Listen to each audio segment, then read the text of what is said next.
Bonjour à toutes et à tous et bienvenue dans Smart Patrimoine. Smart Patrimoine, l'émission qui vous accompagne pour comprendre et décrypter les tendances et les actualités du secteur de la gestion de patrimoine. Une émission que vous pouvez retrouver tous les jours sur Smart for Change, sur les réseaux sociaux de Smart for Change. Et bien sûr, vous pouvez nous écouter en podcast sur toutes les plateformes de podcast. Au sommaire de cette édition, nous commencerons tout d'abord avec patrimoine thématique où nous nous poserons une question fondamentale. Qu'est-ce qui protège le plus entre le contrat de mariage ou le PACS? Quand on parle de protection, on parle de protection du conjoint survivant, mais aussi des enfants.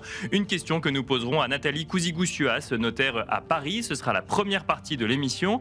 Nous enchaînerons ensuite avec Enjeu Patrimoine, un enjeu patrimoine où nous nous demanderons ensemble comment booster son contrat d'assurance vie en ce début d'année 2026. Pour cela, nous aurons deux experts du sujet qui nous partageront leurs convictions patrimoniales. Cédric Marc, le gérant de Patrimonio Finance, mais aussi Fabien Aknin, le gérant de Sens et Patrimoine.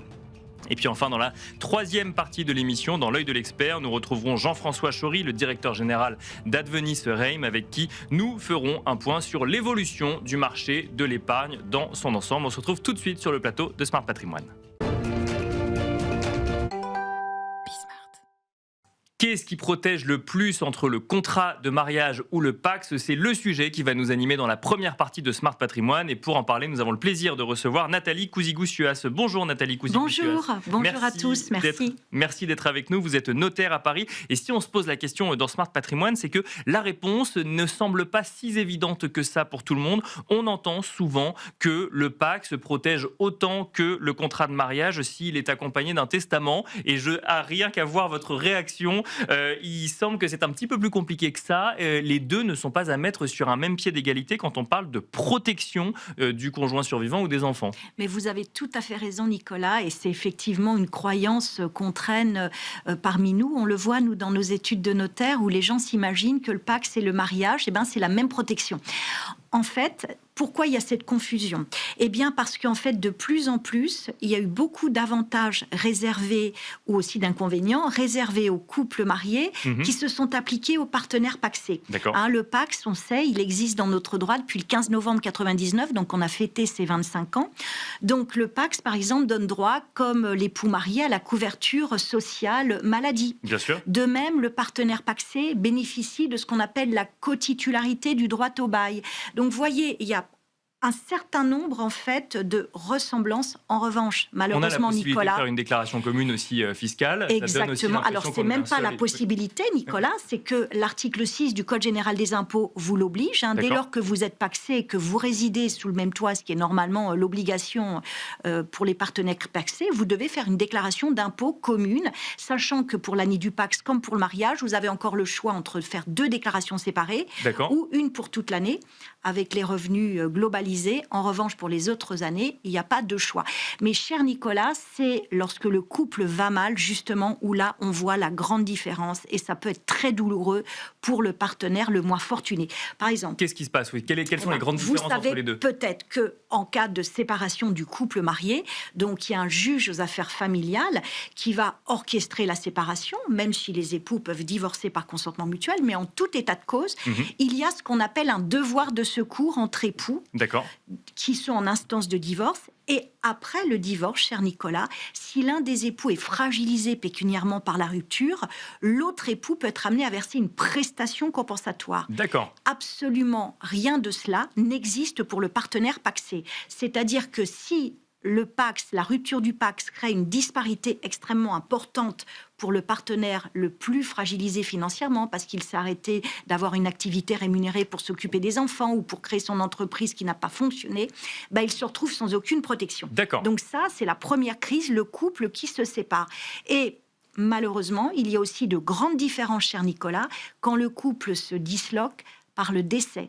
C'est-à-dire qu'il faut comprendre que c'est seulement le conjoint marié qui peut bénéficier de ce qu'on appelle, lorsqu'il y a des enfants, sans aucune difficulté, de ce qu'on appelle l'usufruit, notamment de la résidence principale. Parce que la plupart des couples que l'on rencontre, cher Nicolas, dans nos études, quand ils sont propriétaires de leur résidence principale, ce qu'ils veulent, c'est que leur partenaire ou leur époux puisse bénéficier du logement sa vie durant, éventuellement le louer. Bien sûr, continuer à y vivre même en cas de décès d'un des deux. Continuer à y vivre, ce qui semble être normal comme souhait, en cas de décès pour protéger son conjoint. Eh bien, même avec un testament, puisqu'il faut déjà un testament pour que le partenaire hérite, on n'hérite pas automatiquement, même dans avec le cas d'un mariage. Dans le cadre d'un contrat de mariage. Nicolas, on hérite automatiquement, avec ou sans contrat de mariage. D'accord. Dès lors qu'on est marié, le conjoint survivant, il est protégé par la loi. D'accord. En revanche, le partenaire pacsé n'est pas protégé en cas de décès. Pour cela, soyons clairs, il faut faire un testament. D'accord. Ce que je dis, c'est que le testament par lequel on lègue à son partenaire le droit de rester à vie dans la résidence principale, par exemple, peut être remis en cause par les enfants, qu'ils soient ou non ceux du couple d'ailleurs. Ça sera souvent ceux qui sont non issus du couple, bien sûr, parce que la loi considère dans ces cas-là que cet usufruit peut porter atteinte à ce qu'on appelle leur réserve héréditaire. Donc, si je comprends bien, ça veut dire que si l'on pense que en se pacsant et en additionnant à ça un testament, on se protège autant toute sa vie durant qu'avec un contrat de mariage, c'est faux, puisque les enfants qui viendraient à hériter demain suite au décès d'un des deux conjoints pourraient se retourner contre l'autre conjoint et remettre en cause le testament qui aurait été réalisé. Alors, pas remettre en cause le testament pourrait être valable, simplement on considère que ce testament peut porter atteinte à ce qu'on appelle leur réserve héréditaire, et donc les enfants pourraient demander ce qui s'appelle une compensation financière, ce qui s'appelle une action-réduction. Alors, cher Nicolas, vous parlez de contrat de mariage. On n'est pas obligé de faire un contrat de mariage quand on se marie, même s'il est préférable d'aller consulter. Il y en a un de fait à la mairie quand même. Il y en a un de... Alors, c'est la mairie, en fait, dès lors que vous ne faites pas de contrat, la loi vous donne le régime de la communauté. Et que l'on soit marié avec ou sans contrat de mariage, le conjoint survivant hérite. Différemment selon les héritiers, à la différence du partenaire pacsé. Et aussi, troisième différence importante, cher Nicolas, vous savez que l'époux marié peut avoir, dans certaines conditions, un droit à la retraite de réversion en cas de décès de son époux. Bien sûr. Ce droit à la retraite de réversion, c'est-à-dire la pension de retraite, il est fermé aux partenaires pacsés. Donc vous voyez trois différences fondamentales entre les époux d'une part et les partenaires pacsés d'autre part, surtout à un moment où on en a le plus besoin, c'est-à-dire en cas de séparation ou en cas de décès. Vous l'avez déjà mentionné, mais je repose la question pour que ce soit très clair. Quand il y a des enfants, ça ne change rien. On n'est pas plus protégé quand on est partenaire pacsé avec des enfants. Là encore, c'est une fausse idée, bien sûr, tout à fait. Une petite question, quand on est marié avec ou sans contrat de mariage, est-ce que cela suffit à protéger tous les cas de figure vis-à-vis du conjoint ou des enfants ? Alors, c'est une question très intéressante. Alors, la plupart des les notaires de France, on a coutume de dire que déjà, il est préférable d'aller consulter son notaire en amont du mariage pour voir quel est le régime matrimonial, on parle de régime matrimonial, qui s'adapte le plus à votre situation. C'est vrai qu'on a tendance à dire, mais ce n'est pas une obligation, que lorsqu'il s'agit d'une famille recomposée, il est préférable de faire un contrat sur mesure de séparation de biens, avec éventuellement des clauses adoucissantes, de façon à bien individualiser les patrimoines. Ça ne fait pas en sorte, néanmoins, l'époux héritera quand même. Et on peut, dans ces cas-là, lorsqu'il y a une famille recomposée, faire un testament pour justement faire du sur-mesure et éviter justement des imbrications de patrimoine et des conflits avec les enfants d'une précédente union. Parce qu'il ne faut pas se leurrer, la plupart des notaires de France, on les connaît bien, ces situations. Dès lors qu'il n'y a que des enfants communs, le premier décès se passe avec la douleur, mais relativement bien, c'est-à-dire qu'on laisse son parent dans les lieux. En revanche, malheureusement, il n'y a pas de quartier pour le nouveau conjoint, et c'est pas du tout des revanches souvent, mais enfin, c'est des gens souvent qui n'ont plus de lien ensemble, et du coup, les enfants font valoir leurs droits. Merci Nathalie Cousigoussias de nous avoir accompagnés dans cette première partie d'émission et d'avoir décrypté ces différences de protection entre le mariage ou le Pacs. Merci beaucoup. Merci à vous. Et quant à nous, on se retrouve tout de suite dans Enjeu Patrimoine. Comment booster son assurance vie en ce début d'année 2026 ? C'est la question qui va nous animer à présent dans Enjeu Patrimoine. On entend parler de produits structurés, de private equity, de fonds immobiliers, d'obligataires, voire de stratégies sur les marchés actions. Quelle stratégie mettre en place et quelles sont les convictions de nos deux invités pour booster son assurance vie? C'est justement une question que nous allons voir avec Fabien Aknin. Bonjour Fabien Aknin. Bonjour Nicolas. Merci d'être avec nous. Vous êtes gérant de Sens et Patrimoine et c'est une question que nous allons poser également à Cédric Marc. Bonjour Cédric Marc. Bonjour Nicolas. Vous êtes gérant de Patrimonio Finance. On va peut-être commencer avec vous, Fabien, si on veut booster son contrat d'assurance vie en ce début d'année 2026 face au contexte de marché que nous connaissons, actions obligataires ou autres. Quelles sont les convictions que vous avez?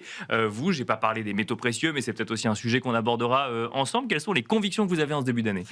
Alors, pour booster le contrat d'assurance vie, il faut quand même avoir une part où on limite le risque. D'accord. Et ça, pour moi, on va l'avoir avec les obligations. D'accord. Les obligations d'entreprise qui vont quand même générer de la performance avec le contexte actuel de taux plus haut que par le passé, tout en ayant une volatilité, donc un risque limité. D'accord. Donc ça, c'est la première brique, je dirais, de cœur de portefeuille. Obligation quoi? Investment grade Les deux, un peu de tout. Investment grade, high yield aussi. D'accord. Sur du diversifié, on a des fonds qui marchent bien et qui cumulent les deux approches. Quand vous dites diversifié, ça veut dire qu'on va autant en Europe qu'aux États-Unis. Et Absolument. l'idée, c'est d'avoir un peu ça en fond de portefeuille pour aller chercher de la performance et en même temps limiter la volatilité. Exactement, ouais.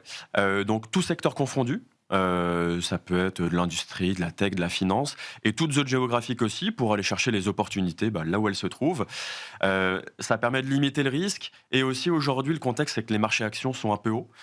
Et donc, si on a des marchés actions qui baissent, notamment une baisse assez forte, ça permet aussi de pouvoir re-rentrer un peu plus à des prix plus attractifs sur les actions. Donc on se laisse une petite poche, je dirais, pour pouvoir intervenir si on voit une correction assez forte des marchés actions. Ça peut être ça aussi l'intérêt, d'avoir une brique obligataire. Donc première conviction de 2026, c'est plutôt les obligations que les actions, ou c'est pas exactement ça? C'est d'abord les obligations et ensuite on ira voir une petite partie. D'accord. Alors moi je me suis dit, pour un profil dynamique investi sur du long terme, on peut se dire 25% d'obligations. D'accord, ok. Voilà. Ensuite, Oui, ensuite, oui. Sur le reste, alors deuxième brique, là, on va investir plutôt sur des marchés actions, mais là aussi pour limiter le risque, parce que alors, moi, ma petite crainte, c'est qu'on est sur des marchés actions qui sont très hauts aujourd'hui, donc c'est que ça baisse. D'accord. C'est une crainte que vous aviez aussi en fin d'année 2025 et que vous avez encore plus en début 2026? C'est une crainte un peu de long terme? C'est une crainte depuis quelques temps, où on voit les marchés actions qui, à chaque fois, continuent de monter alors qu'on pense que ça va baisser. D'accord. Malgré le contexte qui peut être assez incertain. D'un point de vue politique, d'un point de vue en termes d'endettement des États, d'un point de vue géopolitique, les droits de douane avec le président américain qu'on connaît, qui multiplie les volte-face. face à la Cour suprême. Et donc, vous y allez quand même sur ces marchés actions, oui, de manière très diversifiée aussi? Il faut y aller pour aller chercher de la performance. On ne peut pas aujourd'hui se passer des marchés actions, mais il ne faut pas le faire n'importe comment. Et je trouve que des fonds long-short, donc ils vont investir sur la hausse de certaines entreprises de manière tout à fait classique, mais aussi sur la baisse d'autres entreprises qu'on estime mal gérées, trop endettées ou positionnées sur des secteurs qui sont un peu en difficulté, ça peut avoir du sens. D'accord. Et ça permet justement de se nourrir de la volatilité, puisque les fonds long-short vont s'en nourrir pour aller chercher plus de performance. Et ça permet aussi de se protéger, au moins partiellement, d'une baisse des marchés actions.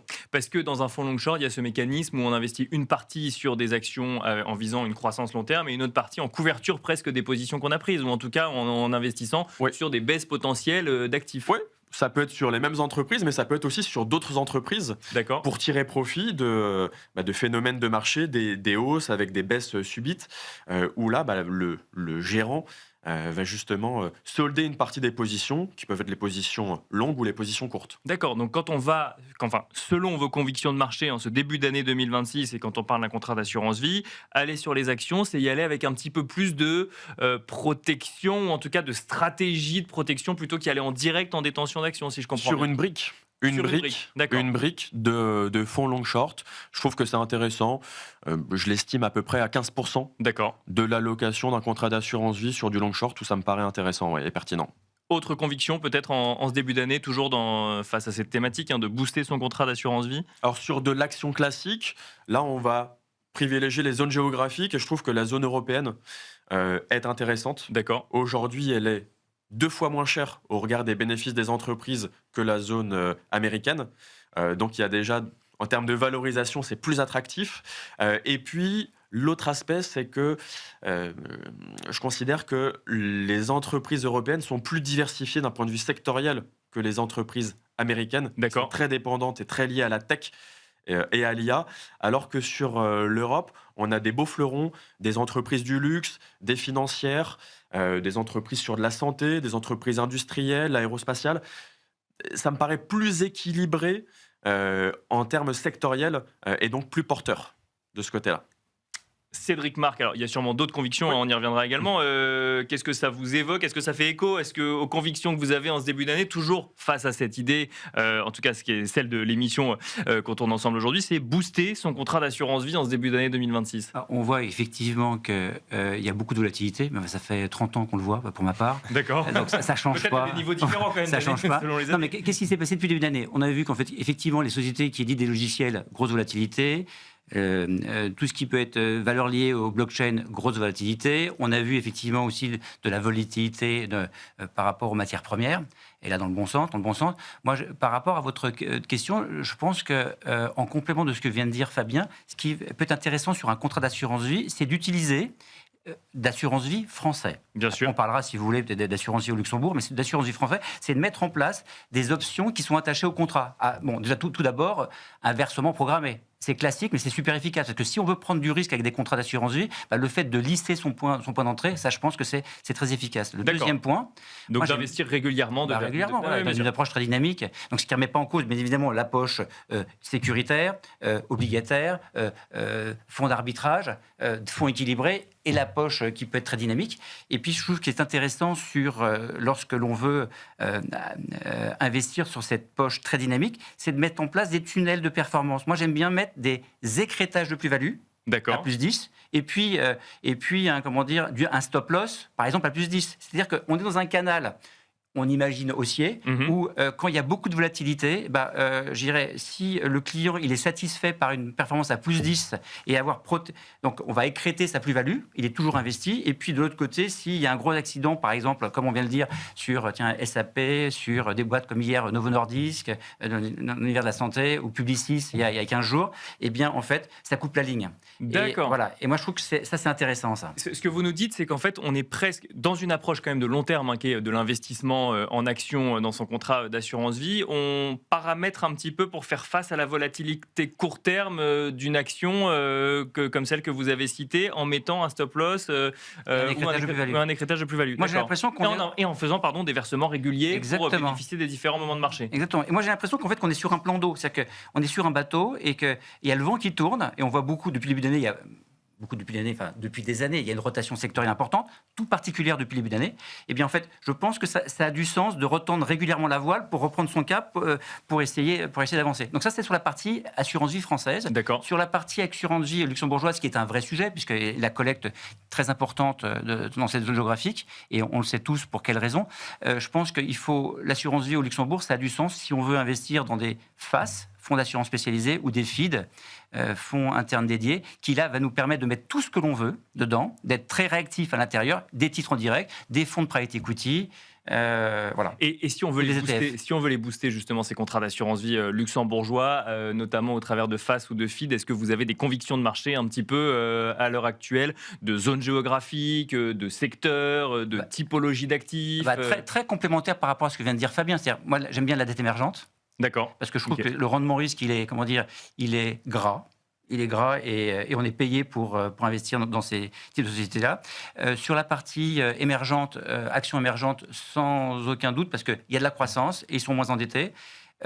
Actions scandinaves, pourquoi? Parce que forte croissance, capacité, je dirais, de baisser la monnaie comme ce sont des boîtes qui sont exportatrices, pour pouvoir gagner en part de marché. Donc les banques centrales, elles sont capables de faire baisser la monnaie. Et puis, comme toujours, secteur de la souveraineté au sens large, et tout particulièrement le secteur de la défense. On n'a pas parlé de métaux précieux encore, Fabien Aknin. Qu'est-ce qu'on fait des métaux précieux? J'entends chaque semaine un discours différent sur l'or et l'argent. Un coup, on me dit que c'était trop haut, qu'il était évident que ça allait retracer. D'autres me montrent des études de grandes banques internationales qui s'attendent à ce que l'or arrive à $6 000 à la fin de l'année. Quelle est votre conviction, vous, en ce début d'année? Moi, je pense que c'est très intéressant de se diversifier, notamment sur de l'or, aujourd'hui, pour plusieurs raisons. Je crois que c'est des raisons qui sont structurelles. L'or, de manière tout à fait classique, c'est une valeur refuge.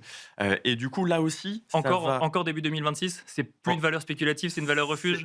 Oui, alors c'est une valeur refuge dans le sens où si les actions baissent fortement, et on a toujours ce risque-là, l'or tend à progresser. Et c'est ça qui est intéressant. Ça va jouer un peu le rôle d'amortisseur en cas de baisse des marchés actions. Ça, c'est le premier point. Ensuite, on a, je pense, une tendance structurelle et qui me fait dire qu'il y a encore du potentiel de hausse malgré la forte hausse qu'on a connue sur le cours de l'or. Alors moi, ce que j'aime bien investir pour mes clients, c'est sur des sociétés minières qui font de l'extraction d'or. D'accord, sur l'activité économique d'extraction. D'accord. Voilà, c'est là où on touche on est le plus proche et on prend la performance de l'or avec un effet encore décuplé par rapport au cours de l'or. Pourquoi c'est intéressant pour moi d'investir sur l'or ? Parce que, premièrement, on a des grosses tensions géopolitiques entre les États. On le voit. Et surtout, depuis 2022, la guerre en Ukraine, la banque centrale russe s'est fait saisir ses avoirs qu'elle avait en Europe. Bien sûr. Et ça, c'est un point très, très important. Parce qu'aujourd'hui, les autres États qui ont des velléités ou des différends avec les États-Unis, je pense à la Chine, donc à la Russie, mais ça peut être d'autres pays, ça peut être l'Inde. Tout le monde a vu ça. Et du coup, qu'est-ce qu'ils font ? Ils arrêtent d'investir sur de la dette américaine, où ils investissent moins, pour repartir sur l'or. Et oui. Très rapidement, Cédric Marc, même vision sur les métaux précieux et l'or en ce début d'année 2026 ? Depuis 30 ans, je n'ai jamais réussi à bien saisir les points d'entrée parce que il y a toujours, sur cette thématique-là, il faut acheter l'or physique, il faut acheter les minières. Je trouve que c'est un exercice qui n'est pas facile. Alors là, il est très favorable, il est très favorable depuis quelques temps. Moi, je suis plus à l'aise sur les valeurs liées à la blockchain. D'accord, ok, ouais, donc, on change complètement de sujet. Voilà. non, mais je dirais c'est une sorte d'or numérique. Moi, ça me parle aujourd'hui, et c'est pour ça que là, c'est très volatile, mais le fait de mettre en place, moi je dirais qu'aujourd'hui, j'ai le courage d'investir là-dedans. Et le fait de mettre en place ces fameuses options de vente et d'achat sur quelque chose de très volatile, moi ça me va et c'est entendu auprès des clients. On va devoir s'arrêter là. Merci beaucoup Cédric Marc, gérant de Patrimonio Finance. Merci également Fabien Aknin, gérant de Sens et Patrimoine. Et quant à nous, on se retrouve tout de suite dans l'œil de l'expert. Et pour finir cette émission dans l'œil de l'expert, nous allons tenter de comprendre comment évolue le marché de l'épargne avec Jean-François Chory. Bonjour Jean-François Chory. Bonjour. Vous êtes directeur général de Advenis Reim et vous constatez sur ces dernières années que le marché de l'épargne évolue vers des produits plus digitaux, mais pas que. Oui, clairement. On constate de plus en plus cette montée en puissance de l'épargne et du changement de mode de consommation, comme d'autres changements de mode de consommation agroalimentaire, par exemple, ou autres, ou vestimentaire. Et sur l'épargne, on constate la même chose, avec une proportion année après année d'épargnants nouveaux, plus jeunes, qui recherchent tout simplement un accès direct à un produit et pas forcément intermédiaire avec une banque, un assureur, un conseiller en investissement financier, et qui viennent chercher, parce qu'ils ont déjà l'information sur les réseaux sociaux, sur des fils influenceurs par exemple, des produits et un accès direct à ces produits. Donc des épargnants qui quelque part en fait se font leur idée eux-mêmes des investissements et qui ensuite vont investir directement via une plateforme sur leurs convictions à eux. Oui, exactement, et avec effectivement des critères un peu spécifiques, typiquement des produits avec une épargne, en tout cas des parts assez faibles, parce qu'ils vont privilégier une épargne régulière ou des petits montants d'investissement, mais plus régulièrement. Ils vont chercher du full digital, donc un accès direct et une signature électronique sans avoir forcément un intermédiaire. Alors quand je dis ça, on constate cette montée en puissance, ça ne veut pas dire que tout le marché passe aujourd'hui en direct et qu'une grande proportion, une grande majorité est toujours intermédiaire via des conseillers en investissement financier notamment et des réseaux de distribution. Mais cette montée en puissance, on la constate notamment par une montée en puissance aussi des épargnes programmées, des réinvestissements de dividendes et avec des produits plutôt faiblement margés à l'entrée. On va plutôt retrouver des SCPI qui ont fait le choix d'avoir, notamment sur les SCPI, parce qu'il y a d'autres typologies de produits, mais sur les SCPI, des droits d'entrée à zéro et d'autres frais, par ailleurs, en termes de frais d'acquisition ou de frais de gestion. Et donc, on va plutôt retrouver ces générations de SCPI, plutôt européennes aussi, parce que ça fait partie des générations où une grande partie a fait des études à l'étranger et effectivement, naturellement, va chercher des produits plus larges en termes de... Donc, plus diversifié géographiquement, si je comprends bien. Plus diversifié géographiquement, effectivement. Et ça fait partie des éléments qui sont assez recherchés sur le marché. Et on constate avec une montée en puissance de la collecte sur les plateformes. Alors certains sont des CIF, qui ont effectivement donc des conseillers en investissement financier, qui ont développé leur propre plateforme Internet, et donc qui souscrivent, en tout cas qui captent une partie de cette population plus jeune sur ces marchés, et avec derrière, pourquoi pas une déclinaison sur une allocation plus large, ou alors sur d'autres typologies de produits. Est-ce que ça doit inciter les professionnels de l'épargne comme vous à repenser la manière dont on accompagne ces épargnants, dont on pense ces produits, ou tout simplement accompagner ces évolutions? Aujourd'hui, c'est une question en termes de distribution. Quand on regarde le marché des SCPI, on peut faire le parallèle aussi avec les plans d'épargne retraite, avec l'assurance vie, les ETF qui sont en train de monter en puissance, notamment aussi sur les jeunes générations, bien entendu les cryptos. Et donc forcément, ça fait partie des réflexions que nous, on doit avoir en termes de diffusion de nos produits sur le marché. Bien entendu, continuer à travailler historiquement, parce que ce sont des partenaires de long terme avec nos distributeurs type CGP, type banque, assureurs, etc.